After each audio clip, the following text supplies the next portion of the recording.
sono, masjid sini, semua masjid saut-sautan. Pertanyaan pertama, mengapa Bapak Ibu memperingati Maulid Nabi? Itu alasan pertama. Yang bisa jawab silakan. Mencintai Rasulullah. Satu. Yang kedua, ini mic-nya memang enak nih. Memperingati hari lahirnya Nabi. Ngapain memperingati lahirnya Nabi? Biar ngapa, Nek? Mau ngapain kita memperingati kelahiran Nabi? Mau ngapain? Biar ingat. Ah, betul. Namanya aja memperingati. Kalau memerdekakan, ya merdeka lah. Yang ketiga, ngapain kita memperingati Maulid Nabi? Apa, Bu?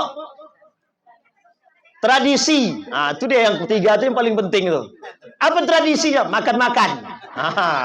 Yang keempat, apa alasan kita memperingati Maulid Nabi? Nah, itu yang belakang pula yang saut tuh. Apa, Bu? Mengapa kita memperingati Maulid Nabi yang keempat? Tadi sudah Bapak tadi yang ketiga. 1, 2, 3 sudah. Sekarang yang keempat. Assalamualaikum. Mengapa memperingati Maulid Nabi? Bu. Oh, Ibu. Ngapain memperingati Maulid Nabi? Supaya mendapatkan syafaat. Ah, itu yang keempat. Yang kelima. Banyak kali lah. Banyak aja terus Ustaz nih. Baik. Nah, sekarang saya ingatin Bapak Ibu. Kita belajar sama-sama. Mengapa Rasulullah cuma diberikan kebebasan dan cuma diberikan kebebasan untuk memberikan syafaat. Tapi Nabi tak memberikan hidayah. Tapi Nabi memberikan syafaat. Dalam Al-Quran Allah kata begini. Innaka lan tahdi man ahbabta walakinnallaha yahdi man yasha. Kata Allah, Muhammad, hidayah bukan urusan ente. Bukan urusanmu. Urusan hidayah itu urusan aku, kata Allah. Ketika paman Nabi di akhir hayatnya tak bisa mendapatkan hidayah, tapi justru kata Allah, innaka lan tahdi man ahbabta. Nabi diperingatin. Harapan Nabi, wahai paman, ucapkan la ilaha illallah. Tapi tak bisa. Nih saya kasih tahu. Satu ketika ada seorang profesor laki-laki ingin berangkat ke Amerika. Dalam perjalanan di pesawat itu, profesor ini duduk dengan seorang perempuan berjilbab rapi. Duduk. Ternyata Kenapa, Bu? Suara tak dengar belakang? Saya pindah ke belakang. Oke.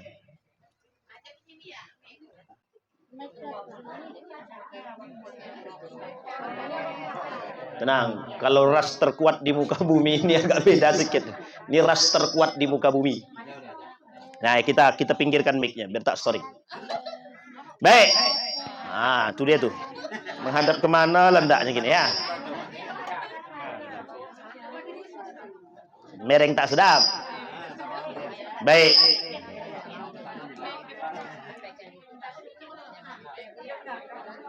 Aman? Geser sedikit lagi, Kak.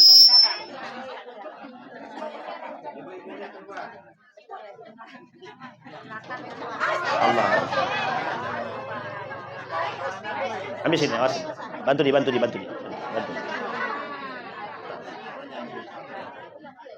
Baik, aman. Tak apa-apa. Indahnya kebersamaan. Basah sama-sama. Tak apa. Hati-hati HP tapi. HP hati-hati. Takut kena. Dah, Bu, lanjut. Baik. Jadi seorang profesor tadi duduk di samping perempuan. Perempuan itu berjilbab. Ternyata perempuan itu hafal Al-Quran. Hafal Al-Quran 30 juz. Paham sejarah risalah kenabian. Hafal hadis Riyadus Salihin. Sahih Al-Bukhari. Wa Sahih Muslim. Alhamdulillah. Hafal, Pak, perempuan. Coba bayangkan. Laki-laki belum tentu hafal, tapi perempuan. Profesor tadi, bangga sekali dia. Berdiskusi panjang lebar tentang sejarah Islam. Perempuan tuh sambung.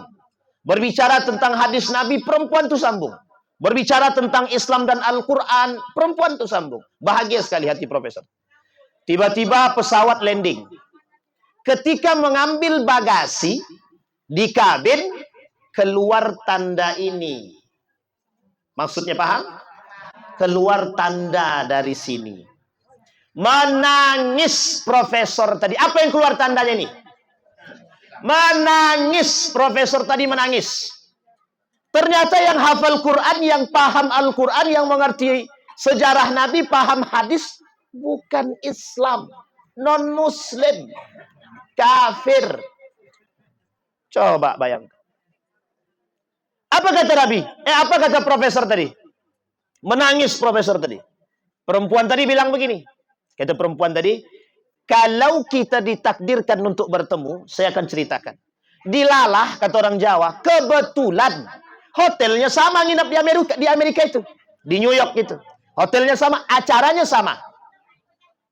Kemudian bertemu di lobi. Apa kata perempuan tadi? Innaka lan tahdi man ahbabta walakinnallaha yahdi man yasha. Apa kata perempuan tadi?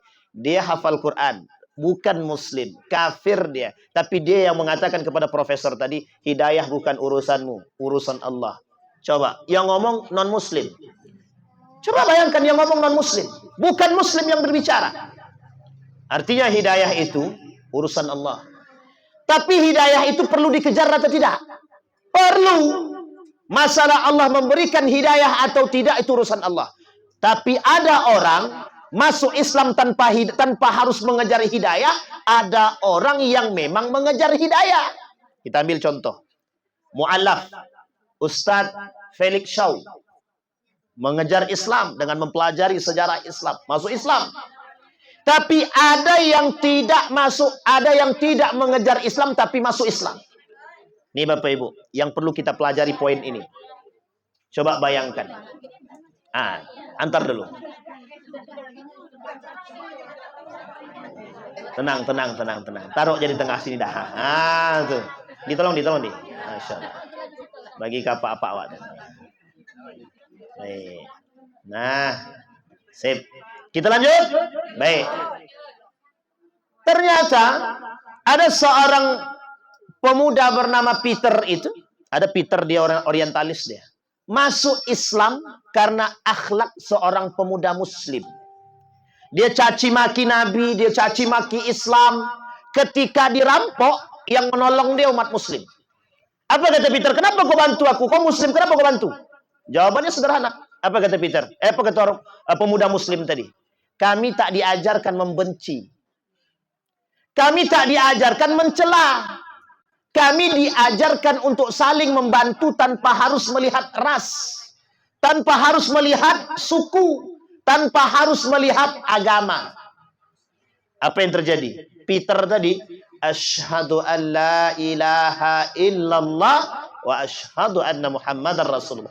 Uniknya ada umat Muslim dengan kebaikan Islam dan akhlak yang mulia baginda Nabi justru masuk murtad, keluar daripada Islam. Itu kira-kira yang sehat siapa? Yang tidak sehat itu. Tapi kan agama pilihan, bukan pilihan. Bapak Ibu, agama bukan pilihan. Dalam undang-undang kita memang agama itu pilihan. Setiap orang berhak memeluk agama masing-masing yang mereka sukai, mereka imani dan percaya. Betul, itu undang-undang. Tapi dalam Islam, fa'aqim wajhaka lid-dini hanifa fitratallah fataran nas 'alaih. Jadi Bapak Ibu, kita ini berislam ini sudah wajib. Memang fitrah kita itu. Memang fitrah kita. Tapi ketika dia keluar daripada Islam, dia tak lagi sedang berada dalam fitrah yang sesungguhnya. Dia dah keluar dari fitrah dia. Itu namanya fitrah beragama. Apa fitrahnya? Innad dina indallahil wajib diimani. Agama yang paling baik itu cuma satu. Apa itu? Baik. Sekarang muncul orang bilang begini. Bukan persoalan agama Islam itu yang terbaik. Memang Islam itu agama baik. Di antara agama-agama yang lain yang lebih baik. Betul apa salah kalimat itu? Betul? Islam ini agama yang baik di antara agama-agama yang lebih baik. Betul apa salah? Jelas salahnya. Tak ada agama yang lebih baik selain daripada ibu, bapak wajib mengimani kalimat ini. Innad dina indallahil. Kalau ibu ragu berarti keluar daripada Islam. Kafir. Kafir. Jadi banyak manusia terjebak dalam kekafiran itu hanya karena persoalan sepele tadi. Ini saya kasih tahu sama Bapak Ibu, saya tanya. Bukan persoalan benar atau salahnya cerita di dalam Al-Quran, tapi bagaimana cara kita mengamalkan ayat-ayat Al-Quran dalam kehidupan sehari-hari. Betul apa salah? Betul apa salah? Bukan persoalan benar atau salahnya cerita di dalam Al-Quran, tapi bagaimana cara kita mengamalkan ayat-ayat dan nilai-nilai yang terkandung dalam Al-Quran. Betul apa salah? Betul? Salah. Nah, tuh semuanya masa kafir semua. Kita sudah lama-lama nih. Bapak, ibu-ibu, bapak-bapak sekalian yang berbahagia. Cerita di dalam Al-Quran tak ada yang salah. Itu betul semua. Saya tanya. Nah, belajar kau nak. Kalau kau tak belajar bodoh. Betul apa salah? Betul apa salah? Jangan ragu-ragu kalau mau bilang betul-betul aja. Kalau salah, salah. Salah betul Pak? Kalau kau tak belajar bodoh. Bingung semua kan mau jawab salah takut, tak jawab salah takut. Bapak Ibu sekalian yang berbahagia, perhatikan kalimat sederhana. Kalimat ini sederhana betul. Kalau kau tak minum obat, kau nanti tak sehat. Dalam dua kalimat ini Pak, kita sedang menghilangkan kekuasaan Allah. Kita tak sertakan Allah dalam hidup kita nih. Ibu-ibu, satu amalan yang wajib ibu-ibu pegang. Wajib. Bagi saya katakan wajib. Kenapa? Kata Allah dalam Al-Quran, Sammillaha. Kata Nabi, Sammillaha. Usahakan dalam setiap perbuatan kita menghadirkan Allah dengan mengucapkan kalimat Bismillah. Ini satu amal pertama yang harus Bapak Ibu pegang. Bismillah. Aku sedang mencuri. Bismillah. Oh itu tak boleh. Tak boleh. Kalimat itu tak boleh. Itu jangan. Tapi menghadirkan Bismillah dalam kegiatan apapun Pak wajib. Karena kalau bapak ibu-ibu keluar dari rumah ke sini tadi, tidak Bismillah, mati tengah jalan. Kata Allah, bukan untuk aku, dia untuk cari makanan itu. Paham sampai di sini Bapak Ibu? Jadi hadirkan Allah, itu kunci hidayah. Hidayah kita nih biar bisa istiqamah, kita bertahan Pak. Ada orang muslim keluar daripada Islam karena tak suka dengan Islam itu sendiri. Apa sebab? Karena terlalu banyak bermaksiat. Meskipun hidayah urusan Allah. Kita maulid Nabi setiap waktu. Tangan kita jalan mencuri. Kita maulid Nabi 1 bulan penuh kita terus maulid. Tapi kaki kita melangkah ke tempat maksiat. Pertanyaannya yang kita cari dalam maulidnya apa? Apa Pak? Syafaat Rasulullah. Karena kami ini bejat, karena kami ini maksiat Ustaz, makanya kami cari syafaat. Betul, cari syafaat tapi ada usaha. Apa usahanya? Bukan ke tempat maksiat. Menghadiri maulid Nabi. Setelah menghadiri maulid Nabi, mengamalkan. Ada 3 kunci peradaban Islam itu. Ilmu, amal, iman, ilmu, amal. Kita berilmu, oke. Kita beriman, iya. Ngamalin nggak? Ibu-ibu ngamalin nggak tuh? Insya Allah, sikit-sikit naik tangga. Ingat ya Bu, Pak, semakin tinggi keimanan seseorang, semakin tinggi tingkat setan yang menghasut. Semakin tinggi pohon, semakin kencang angin. Itu kan peribahasa. Tapi semakin tinggi keimanan seseorang, setannya tunduk. Gantian iblis. Iblis deh yang menghasut Pak, iblis. Ini saya kasih contoh. Bapak Ibu berhasil, ini khusus bapak-bapak. Berhasil 40 hari, sholat 5 waktu di masjid, terbebas dari kemunafikan. Setan tidak lagi mengganggu. Yang naik tingkat, kata iblis, giliran aku sekarang, kata dia. Coba bayangkan. 40 hari. Seorang laki-laki berhasil bertahan dia di masjid 40 hari, sholat 5 waktu di masjid. Terbebas dari kemunafikan. Tapi ingat, naik tingkat. Iblisnya yang naik, bukan setan lagi. Kata iblis, tenang, aku pakai cara yang lain, kata dia. Apa cara yang lain? Dihasutnya bininya. Bang, janganlah ke masjid, aku takut. Udah dek, tenang. Ada Allah. Kalau itu mantap tuh. Bang, aku takut bang. Udah dek, tenang. Ada Allah. Kalau abang pergi juga, minta cerai aku. Entahlah dek, yalah, abang tunggu sini. Tak jadi ke masjid. Kena ancam sama bini deh. Ini Bapak Ibu, ini saya sampaikan satu hadis dari baginda Nabi Muhammad SAW. Kata Nabi, di akhir zaman itu ada fitnah yang paling dahsyat itu. Tenang Ibu, tenang. Fitnah yang paling dahsyat itu kata Nabi di akhir zaman ada 2. Satu fitnah dunia, yang kedua fitnah wanita. Betul-betul fitnah itu betul-betul dahsyat. Sekarang saya tanya, banyak enggak orang selingkuh sekarang? Tenang Ibu, tenang. Nggak usah pakai emosi ngomongnya.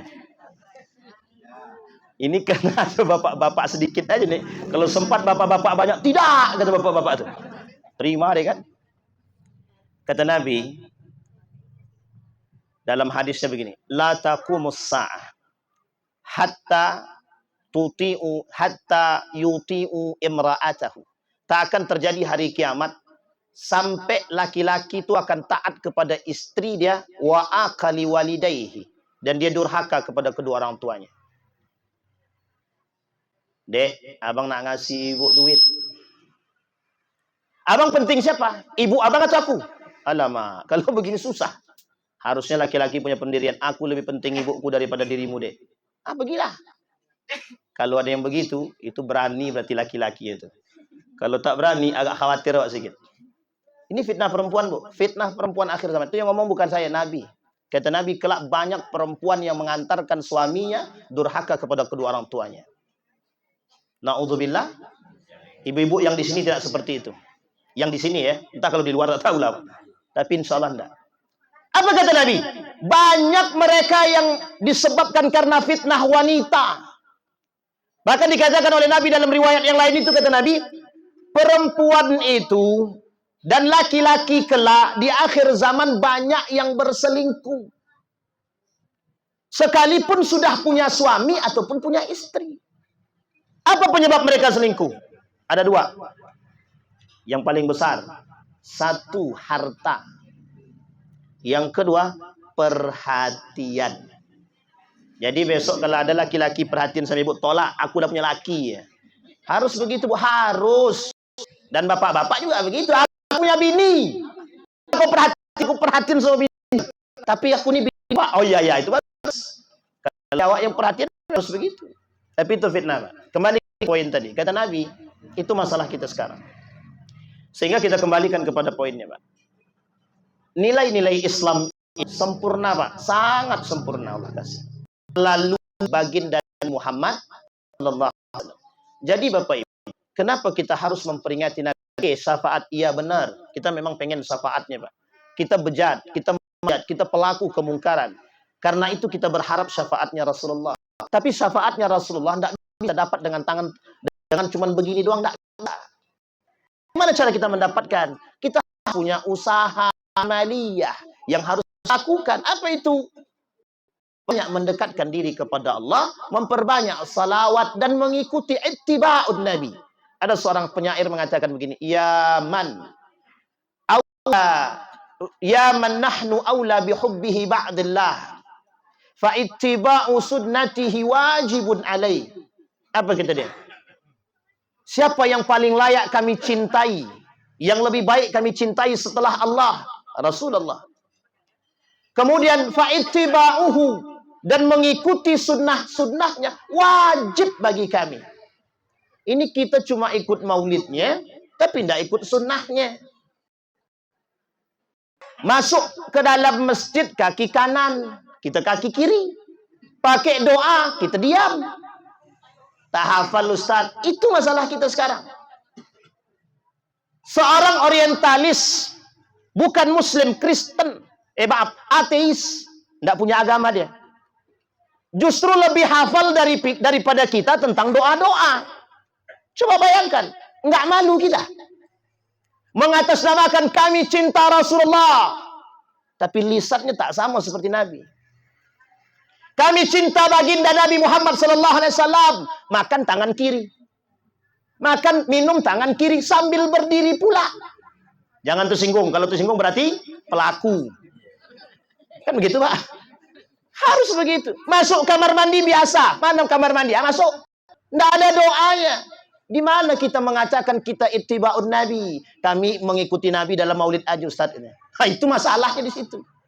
Masih mending kita mengikutinya. Ada perbuatan yang lebih berbahaya dalam perayaan-perayaan yang kita lakukan. At-tabzir. Apa itu, Bu? Mubazir. Ini saya ingatin, Pak. Mohon maaf, Bapak Ibu. Ini sengaja saya ingatkan. Di mana-mana saya ingatkan. Di mana-mana perayaan apapun yang kita lakukan, lihat berapa banyak tabzir yang kita lakukan. Air minumnya tidak habis sampai selesai. Mubazir. Sederhana, tapi mohon maaf tidak mencontohi Nabi. Makanan yang kita makan karena tak enak, tak jadi, ditinggalkan. Siapa yang nak makan sisa kita? Kalau ada orang yang mau makan sisa kita, alhamdulillah, selamat kita, Pak. Salah satu bentuk kemungkaran yang terjadi dalam bentuk pengingkaran kepada Allah dan nikmatnya, kita tabzir. Coba bayangkan. Masih banyak manusia-manusia di sana. Tengok Palestina tuh, berapa susahnya mereka makan. Kita bagi-bagi dan mubazir dan buang-buang, Pak. Tak mau kita melihat demikian.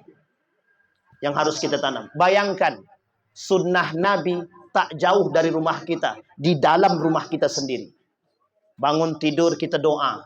Sebelum berdoa kita bersihkan muka, baru kita kemudian berdoa. Sunnah Nabi, sunnah. Kadang kita tidur telentang gitu ya.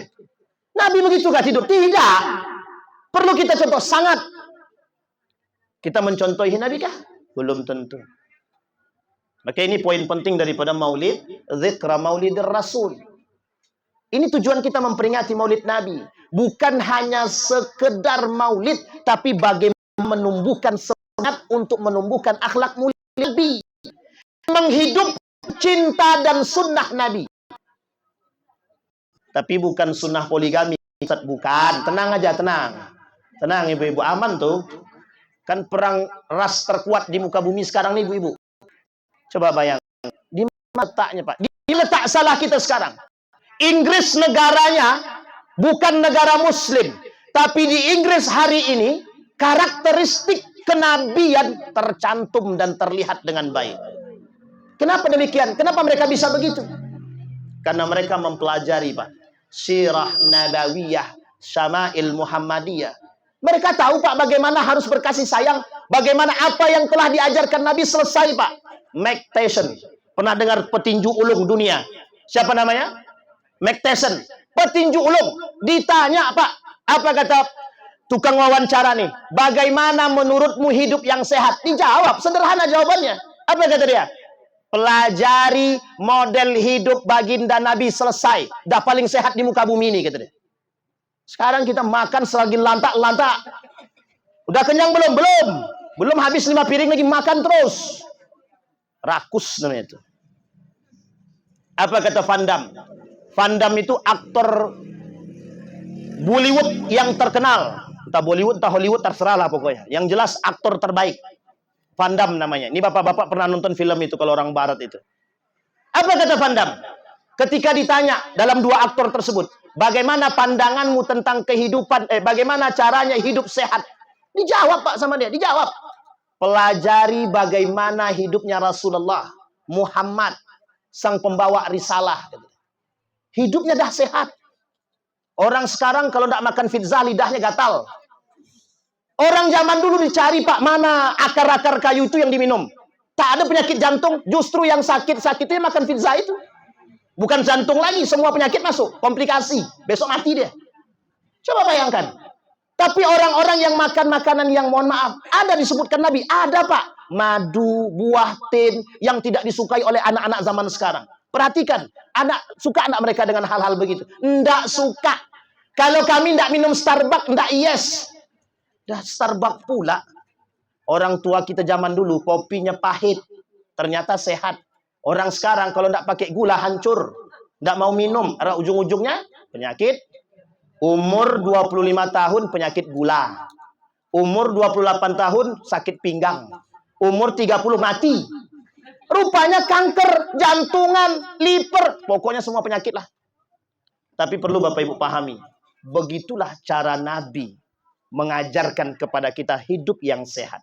Makanya Allah sebut dalam Al-Quran, kata Allah dalam Al-Quran, hei manusia, makanlah yang halal lagi sehat. Manusia, ya ayyuhan nas, kulu mimma fil ardi halalan thayyiban. Yang halal lagi baik. Sekarang saya tanya, banyak enggak yang halal tapi tak baik? Indomie halal enggak? Baik enggak? Ajinomoto halal tak? Baik tak? Bener nih. Pizza Hut halal apa tidak? Baik tak? Starbucks baik tak?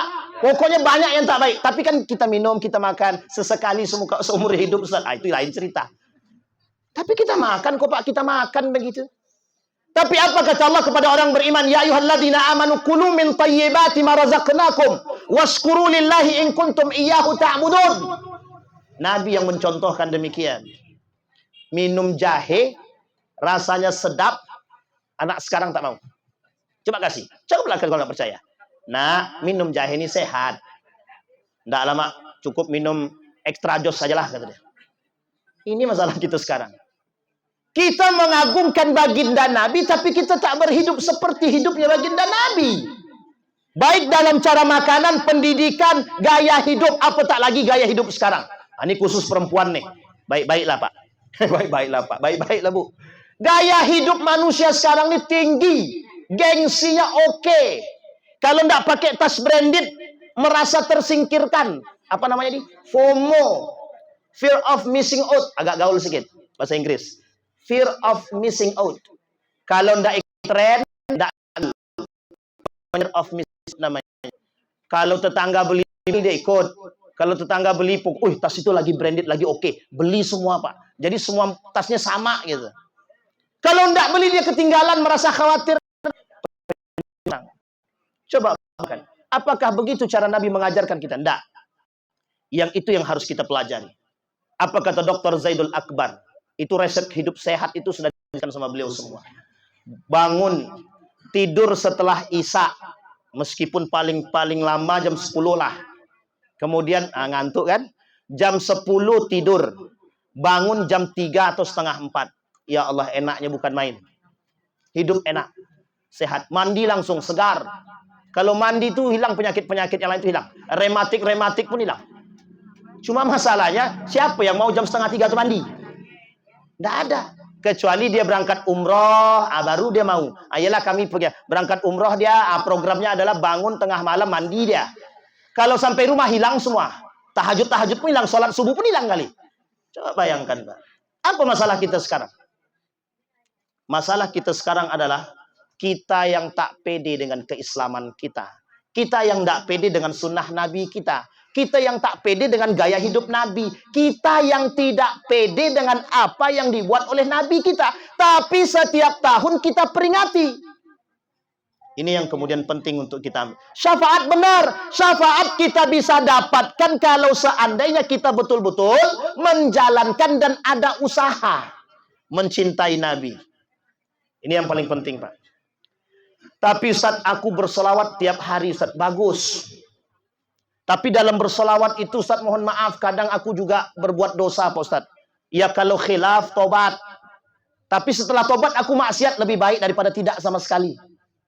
Benar. Amalan kedua yang harus, tadi pertama sudah ya, bismillah. Yang kedua yang harus Bapak Ibu miliki dan pegang. Apa itu? Jangan pernah keringkan mulut ini dengan berselawat. Jangan pernah kering. Paling tidak setiap sholat 5 waktu kita punya kesempatan berselawat. Allahumma salli ala. Berapa menit kita punya waktu untuk mengucapkan hal demikian? Sekarang saya tanya, lebih banyak mana? Lebih banyak gibah atau berselawat? Mak, sepakatlah semua itu. Tenang, Mbak ibu-ibu, tenang. Ibu-ibu sudah ada kawan sekarang. Yang rajin gibah itu tidak perempuan aja sekarang. Laki-laki pun gitu. Asal kumpul warung kopi. Asal aja cerita habis. Pokok semua habis dari A sampai Z. Masuk semua. Tenang Bu, tenang. Jadi yang kedua, amal yang paling penting untuk kita buat. Saya punya cerita ibu-ibu. Mungkin tadi ada yang datang, mungkin terulang 2 kali, tak apa-apalah. Jadi Bu, saya punya adik mau berangkat dari Jogja ke Riau. Dari Jogja ke Riau, pesawatnya jam 11.15. Dia masih di tempat jam 11 tepat. Jarak tempuhnya 30 menit. Secara logika, kira-kira sampai enggak? Secara akal, enggak akan sampai, Pak. Enggak akan sampai. Akhirnya mobil kami tinggalkan di pinggir jalan. Saya naik motor, saya yang bonceng, Pak. Saya bilang sama adik saya, cepat aja. Nah, kita break sebentar, Bu. Nanti kita lanjut, habis itu kita jawab azan dulu. Tadi sampai mana, Bu? Cerita. Ya, kita lanjut. Jadi Bapak Ibu, kalau pikir pakai akal, tidak sampai. Saya bilang sama adik saya begini, pokoknya selawat aja sepanjang jalan, tidak usah ngomong yang lain. Dan saya udah khawatir, Pak, kalau saya agak ragu sedikit kan, karena memang udah nggak mungkin sampai nih. Tapi Bismillah aja lah kita coba. Bismillah aja selawat, saya bilang. Jangan pernah bicara apapun. Sepanjang jalan dia tak pernah bercerita. Sepanjang jalan yang diucapkan cuma selawat. Apa yang terjadi? Sampai di tempat, dia telepon langsung, Bang, alhamdulillah pesawatnya delay. Gitu. Coba bayangkan. Itu bukan kuasa kita, Pak, kuasa Allah. Tapi dengan perantara amal saleh. Nih amal yang ketiga. Amal yang ketiga harus Bapak Ibu pegang. Apa yang ketiga itu? Perbanyak berdoa dengan wasilah amal baik. Kita ambil contoh.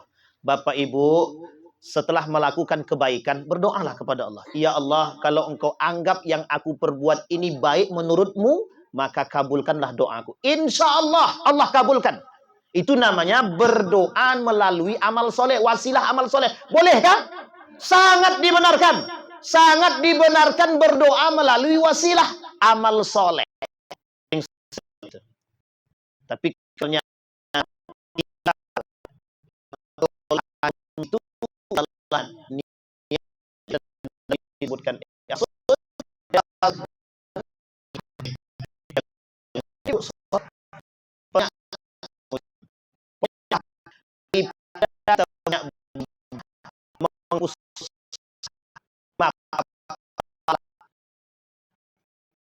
salah di antara negara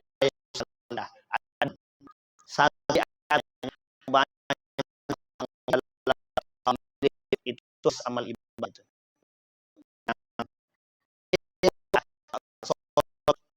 Jalan kesalahan mau di jalan ibu bapak. Kami Isra bukan baru ya. Tahun acara sebelum acara sisa yang datang ke masjid acara baru Allah banyaknya manusia cukup. Kemana manusia ini tadi? Ini goib atau bukan? Kita lebih dengan ketimbang berkomunikasi dengan Allah. Kan lebih baik daripada tidak sama sekali. Mungkin ibadah yang kita perbuat kalau kita tak salat.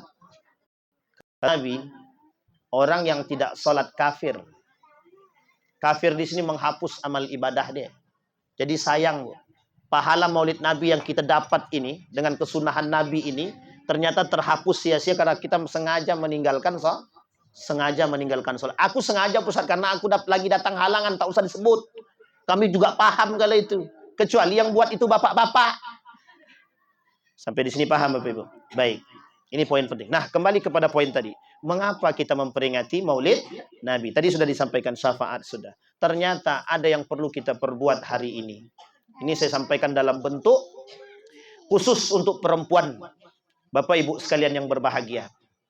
Kita perlu hari ini revolusi akhlak. Kita perlu memperbaiki akhlak kita. Melalui kecintaan kita kepada Nabi. Kita ngaku cinta Nabi tapi akhlak kita bobrok. Kita ngaku cinta Nabi tapi akhlak kita tidak benar. Oke, kita memang orangnya jahat. Tapi setidaknya kita punya usaha untuk memperbaiki. Kita cinta sama Nabi. Bayangkan Bu, ada Nuaiman namanya. Nuaiman itu pemabuk. Yang selalu buat Nabi kesal tapi Nabi tersenyum. Kesal bagi para sahabat Nabi, tapi Nabi selalu tersenyum. Sampai Nabi bilang, Nuaiman itu kelak di surga bersama saya. Yang bisa membuat aku tersenyum cuma satu Nuaiman. Tapi tahu enggak Bapak Ibu kerjaannya apa? Muslim dia, tapi mabuk-mabukan. Apa kata Nabi satu ketika dicaci dimaki oleh sahabat Nabi? Apa kata sahabat Nabi? Kau dekat dengan Rasulullah, tapi kau masih mabuk juga. Datang Nabi, Pak. Apa kata Nabi? Yang mencela Nuaiman, mencela diriku, kata dia. Begitu sayangnya Nabi dengan Nuaiman. Artinya, sejahat apapun kita ini manusia, Nabi pasti sayang dengan kita. Hanya saja kita harus punya usaha untuk menggapai syafaat itu. Kita mengharapkan, ya Allah, berikan kami syafaat Rasulullah. Lisan kita ini tak pernah mengucapkan selawat. Kita berharap syafaat Nabi, tapi kita tak pernah mengikuti ittiba sunnah Nabi. Tak pernah kita ikuti sunnah Nabi. Bagaimana Nabi mau kasih? Logika sederhana, orang tua kita durhakai terus. Orang tua mau ngasih pun berat hati. Karena dia anak kita saja dikasih. Kalau tidak mungkin tak dikasih-kasih, ya sudah. Sampai sini paham, Pak? Begitu logika sederhana kita. Maka Bapak Ibu, dari permasalahan yang kita alami, baik dari sisi perempuan dan laki-laki, hari ini begitu mudah, Pak. Carut marut akhlak kita sekarang. Ada anak yang memukul orang tuanya. Kita butuh akhlak itu yang baik dari baginda Nabi. Refleksi maulid Nabi seperti inilah momen terpenting bagi kita untuk mengatakan kepada anak-anak kita, kepada istri-istri kita, kepada suami-suami kita, ini loh contohnya istri yang baik, ini loh contoh suami yang baik yang disampaikan oleh baginda Nabi. Itu yang kita pelajari. Kita maulid Nabi tapi kita membangkang kepada suami. Apa guna maulid Nabi kita? Ustaz, kami maulid Nabi dalam terus, alhamdulillah, tapi besok pagi dia cerai sama suaminya. Na'udzubillah, semua ada cerita nyata, Pak. Datang ke Masjidil Haram, datang ke Masjid Nabawi, berdoa panjang lebar. Dalam kondisi seperti itu mereka bercerai dengan suaminya. Na'udzubillah. Artinya apa? Apa artinya? Barengi keburukan kita dengan kebaikan. Kata Allah dalam Al-Quran, illa man taba wa amana wa amila amalan salihah faulaika yubaddilullahu atihim hasanat wa kana Allahu ghafurar rahima. Dalam Nabi, inna hasanat yudhibna sayyi'at. Perlu membarengi keburukan kita dengan kebaikan. Apa artinya? Proses menuju kebaikan itu ada jalannya. Meskipun kita, mohon maaf, pemabuk, mohon maaf, pejudi, tapi kita ada membawa kebaikan. Maka ada bahasa orang begini, enggak apa-apa kau bejat nak, yang penting kau jangan tinggalkan sholat. Sebenarnya salah itu kata-katanya. Karena dia enggak apa-apa tadi kan. Kau bejat nak, jangan pernah tinggalkan sholat. Itu harusnya begitu. Enggak apa-apa kau main judi nak, yang penting kau jangan tinggalkan sholat. Ya jadi enggak apa-apa dia main judi akhirnya kan. Ini kalimat yang sering kita sampaikan kepada, enggak apa-apa nak kau main judi, enggak apa-apa yang penting kau sholat. Astagfirullahaladzim. Ini kalimat kayak gini diganti nih. Jangan disampaikan begitu lagi. Nak, enggak apa-apa kau pergi ke kafe-kafe itu nak, yang penting kau sholat. Itu salah betul, salah kaprah itu. Nak, jangan pergi, jangan main judi, yang penting kau sholat. Nah, itu kan lebih baik lagi. Tapi kalaupun dia melakukan begitu, jangan dikasih normalisasi.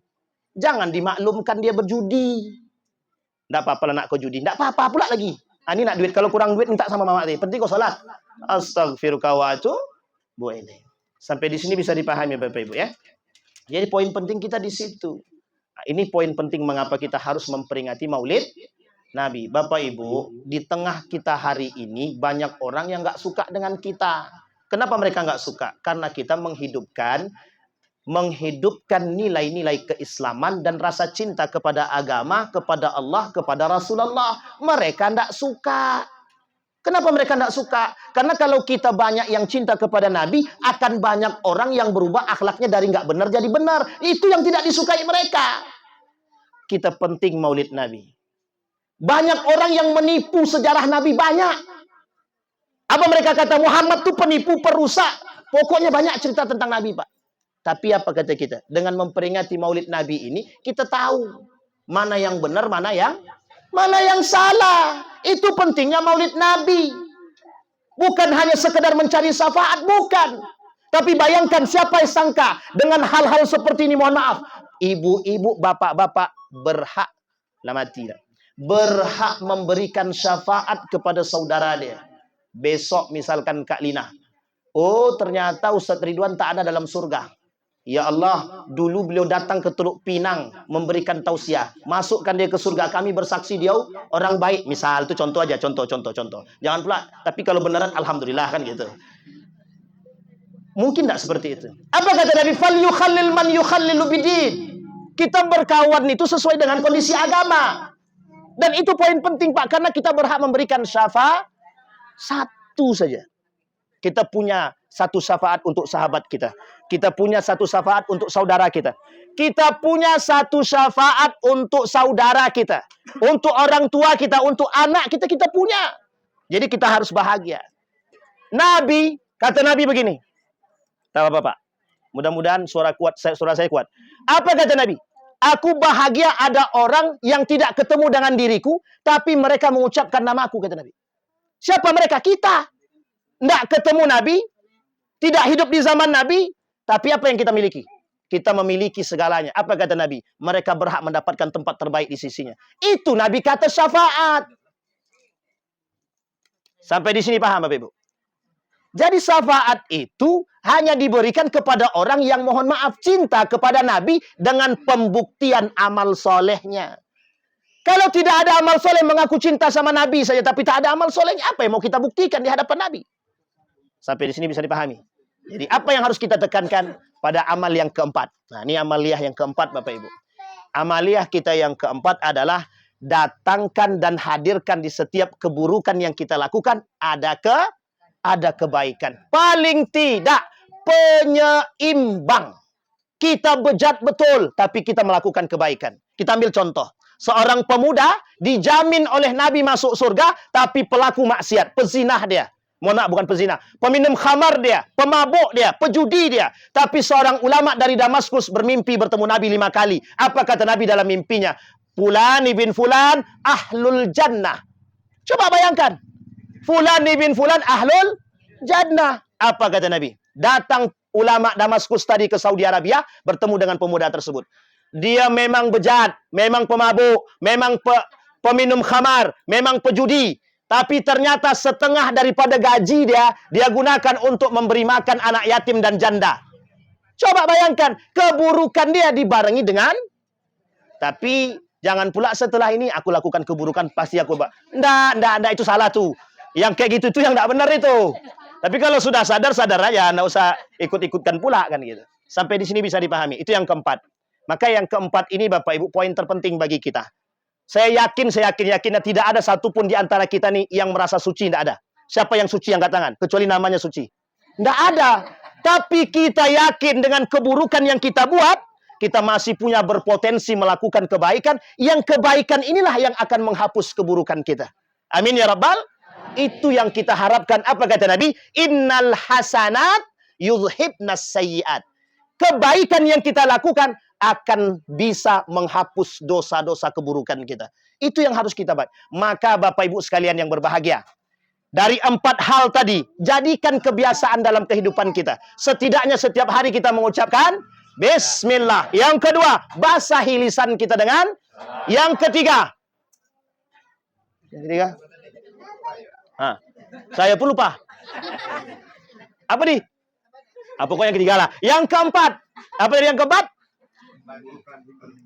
Keburukan diimbangi dengan setidaknya 3 itu yang 3. Nanti kalau 1 kita sampaikan lagi yang terakhir. Nanti mudah-mudahan di malam kalau nanti Bapak Ibu sampai ketemu lagi kita sampaikan yang ketiga. Lupa saya. Itu gara-gara semangat tak tentuara tuh. Semangat betul. Sampai di sini. Ada pertanyaan Bapak Ibu? Cukup? Cukup? Yakin? Ada yang mau nanya? Kalau tidak ada kita tutup dengan satu nasihat. Baik, kalau tidak ada yang bertanya, kita tutup dengan satu nasihat. Apa kata baginda Nabi Muhammad SAW? Kata Nabi kepada seorang pemuda, kata Nabi dalam hadisnya begini. Ya gulam, la takhafanna min dhi sultan, fa inna sultani baqian, fa inna sultani mulanatun. Kata Allah dalam hadis qudsi, hei anak Bani Adam, jangan takut dengan orang-orang yang mempunyai singgasana. Jangan takut akan kehilangan kekuasaan. Jangan takut akan kekuasaan itu sendiri. Fa inna khazaini mulanatun. Sesungguhnya aku ini, kata Allah, yang paling memiliki penguasaan tersebut. Sesungguhnya kekuasaanku tidak akan bani Adam. Lakhanna min dhi sultan. Fa inna sultani bakian. Fa inna khazaini mulanatun. Apa kata Allah? Hei anak bani Adam, jangan pernah takut dengan rezeki yang sedikit. Aku ini pembendaharaanku tak akan pernah habis. Minta kepadaku, kata Allah. Ya bani Adam, khalaqtuka lil ibadati fala tal'ab. Aku suruh kalian ibadah, jangan main-main. Wa razaqtuka ar-rizqa fala tad'ab. Aku perintahkan kalian mencari rezeki, jangan merasa capek. Karena semua sudah ketentuan Allah. Artinya apa? Dari 4 nasihat yang disampaikan, yang pertama, Allah pemilik segalanya dan paling berkuasa. Artinya apa? Allah mampu melakukan apapun terhadap kita jika Allah berkehendak. Kata Allah, kun fa, selesai. Miskinkan si fulan, miskin. Hancurkan rumah tangganya, hancur. Tidak perlu capek-capek Allah turun tangan sampai ke bawah, tidak perlu. Yang menghancurkan rumah tangga dia siapa? Dia sendiri. Kenapa?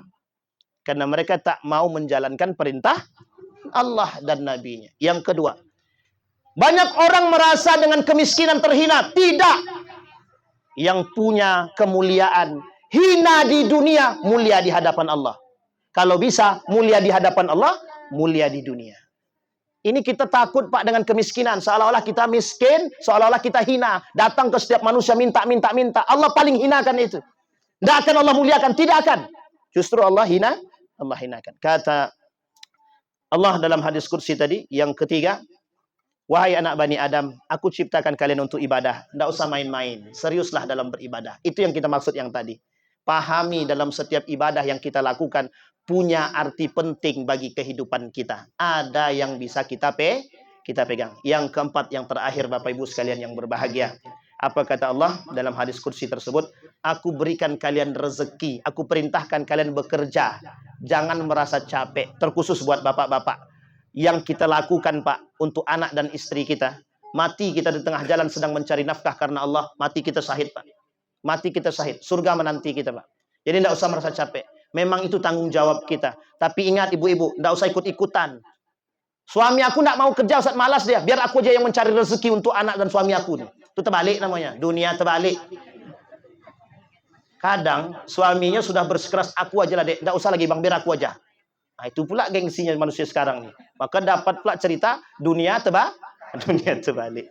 Mudah-mudahan ibu-ibu di sini tidak ya. Hargailah siapapun, termasuk setiap orang di antara kita, punya peran masing-masing yang harus kita tempatkan pada tempatnya, dan saling menghargai dan menghormati adalah hal terbaik yang harus kita lakukan. Bapak Ibu sekalian yang berbahagia, mudah-mudahan dengan ada refleksi cinta kepada Nabi ini menjadikan rumah tangga kita penuh berkah.